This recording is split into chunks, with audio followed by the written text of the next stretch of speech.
77वें गणतंत्र दिवस के मौके पर शहर के अंबेडकर भवन में संवैधानिक मूल्यों पर एक पब्लिक अवेयरनेस कॉन्फ्रेंस का आयोजन किया गया। प्रोग्राम की शुरुआत जिला प्रभारी मंत्री ईश्वर खंडरे ने डॉक्टर बाबा साहेब अंबेडकर की तस्वीर पर पूजा अर्चना करके उन्हें माला पहनाकर और दीप जलाकर की। प्रोग्राम में अंधुरा वैशाली नगर के आदरणीय भंते संगरकष्टी की दिव्य मौजूदगी रही।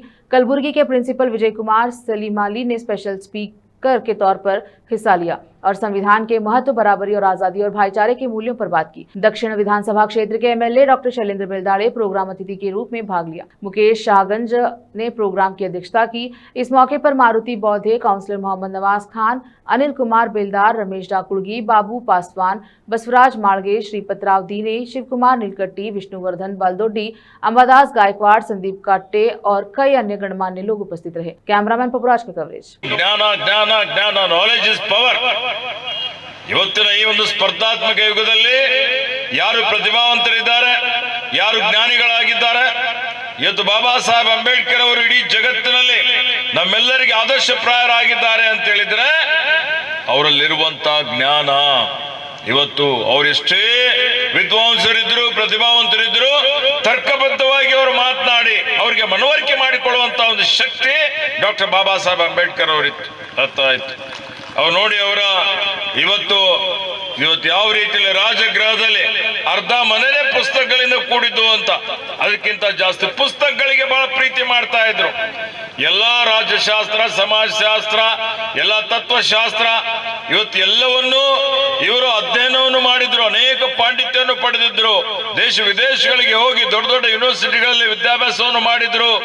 ಇವತ್ತು ಅದಕ್ಕೆ ಅವರಿಗೆ ಇಡೀ ಜಗತ್ತಿನಲ್ಲೇ ಗೌರವ. ಯಾಕೆ ಒಂದಿಷ್ಟು ಜನ ಈ ಸಂವಿಧಾನವನ್ನು ವಿರೋಧಿಸ್ತಾ ಇದ್ದಾರೆ ಅನ್ನೋದನ್ನ ಬಹಳ ಚೆನ್ನಾಗಿ ಅರ್ಥ ಮಾಡ್ಕೊಳ್ಬೇಕಾಗಿರ್ತಕ್ಕಂಥದ್ದು.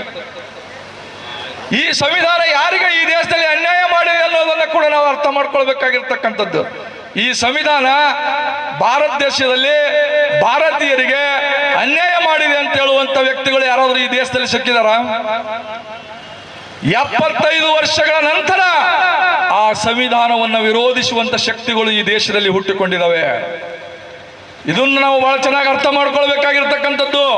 ಯಾಕೆ ಈ ಮಾತು ಹೇಳ್ತಾ ಇದ್ದೀನಿ ಅಂತ ಹೇಳಿದ್ರೆ, ಈ ಸಂವಿಧಾನವನ್ನ ಬರಿಬೇಕು, ಈ ಸಂವಿಧಾನವನ್ನ ಬರಬೇಕು, ಈ ಸಂವಿಧಾನ ಹೇಗೆ ಬಂತು ಅನ್ನೋದನ್ನ ನಾವು ಬಹಳ ಚೆನ್ನಾಗಿ ಅರ್ಥ ಮಾಡ್ಕೊಳ್ಬೇಕಾಗಿರ್ತಕ್ಕಂಥದ್ದು. ಅದಕ್ಕಾಗಿ ಬಂಧುಗಳೇ, ಗುಲ್ಬರ್ಗದಿಂದ ಬಂದಿದ್ದೀನಿ. ಒಂದು ಅರ್ಧ ತಾಸು ಈ ಸಂವಿಧಾನವನ್ನ ಕುರಿತು, ಅಂಬೇಡ್ಕರ್ ಅವರನ್ನ ಕುರಿತು ಮಾತನಾಡ್ತಾ ಇದ್ದೀನಿ. ಎಲ್ಲೇ ಇರಲಿ, ಎಲ್ಲೇ ನಿಂದಿರಲಿ, ಎಲ್ಲರೂ ಕೂಡ ಬಾಬಾ ಸಾಹೇಬ್ ಅಂಬೇಡ್ಕರ್ ಮತ್ತು ಸಂವಿಧಾನ ಏನು ಅನ್ನೋದನ್ನ ಚೆನ್ನಾಗಿ ತಿಳಿಸ್ಕೊಟ್ಟು ಹೋಗ್ಬೇಕಂತೇಳಿನೇ ನಾನು ಕೂಡ ಇವತ್ತು ಬಂದು. ಇದೇನು ಬಟ್ ಆಡಳಿತ ಯಂತ್ರ. ಈಗ ನಾನು ಶಾಸಕನಾಗಿದ್ದೀನಿ, ಸಾಕಷ್ಟು ಜನ ವೇದಿಕೆ ಮೇಲಿದ್ದರು, ಒಳ್ಳೆ ಒಳ್ಳೆ ಸ್ಥಾನದಲ್ಲಿದ್ದಾರೆ. ಅದಕ್ಕೆ ಕಾರಣಕರ್ತರು ಡಾಕ್ಟರ್ ಬಾಬಾ ಸಾಹೇಬ್ ಅಂಬೇಡ್ಕರ್ ಅವರು. ಅವ್ರ ಸಂವಿಧಾನ ಬರಿತಿಲ್ಲ ಅಂದ್ರೆ ನಾ ಇಲ್ಲಿ ಶಾಸಕನೂ ಆಗ್ತಿಲ್ಲ, ಗ್ರಾಮ ಪಂಚಾಯತ್ ಅಧ್ಯಕ್ಷ ಆಗ್ತಿಲ್ಲ, ಎಷ್ಟೋ ಜನ ಅಧಿಕಾರಿಗಳು ಆಗ್ತಿಲ್ಲ, ಎಷ್ಟೋ ಜನ ಪ್ರೈಮ್ ಮಿನಿಸ್ಟರ್, CM ಆಗ್ತಿಲ್ಲ, ರಾಷ್ಟ್ರಪತಿ ಕೂಡ ಆಗ್ತಿಲ್ಲ. ನಮ್ಮ ಸಂವಿಧಾನ ಸೂರ್ಯ ಚಂದ್ರ ಇರುವವರೆಗೆ ಯಾವ ಥರ ಇದೆ ಆ ಥರ ನಮ್ಮ ದೇಶದಲ್ಲಿ, ಭಾರತದಲ್ಲಿ ಡಾಕ್ಟರ್ ಬಾಬಾ ಸಾಹೇಬ್ ಕೊಂಡಟ್ಟ ಸಂವಿಧಾನ ಅದೇ ಥರ ಇರ್ತದೆ. ನನ್ನ ಮಗನಿಂದ ಅದು ಕಳೆಸ್ಲಿಕ್ಕಾಗಲ್ಲ ಅಂತ ಘಂಟಾಘೋಷವಾಗಿ ಈ ವೇದಿಕೆಯಿಂದ ಹೇಳಕ್ಕೆ ಇಚ್ಛಪಡ್ತೀನಿ. ಯಾಕಂದ್ರೆ ನಾವು ಆಡಳಿತ ಯಂತ್ರ, ಡೇ ಟು ಡೇ ನಮಗೆ ಎಲ್ಲದರಲ್ಲಿ ಹೆಲ್ಪ್ ಆಗ್ತದೆ ಸಂವಿಧಾನ. ಬಹಳಷ್ಟು 2 ವರ್ಷ ಕಷ್ಟ ತಗೊಂಡು ಡಾಕ್ಟರ್ ಬಾಬಾ ಸಾಹೇಬ್ ಅಂಬೇಡ್ಕರ್ ಅವ್ರ ತಂಡದ ಜೊತೆ ಸಂವಿಧಾನ ರಚನೆ ಮಾಡಿದ್ದಾರೆ. ಯಾರೋ ಒಂದಿಬ್ಬರಲಿಂದ ಮಾತಾಡೋದ್ರಲ್ಲಿಂದ ಏನಾಗಲ್ಲ. ನಾವು डॉक्टर बुद्ध। देश विदेश और स्थानीय समाचारों के लिए चैनल को लाइक, शेयर, सब्सक्राइब जरूर करें। धन्यवाद।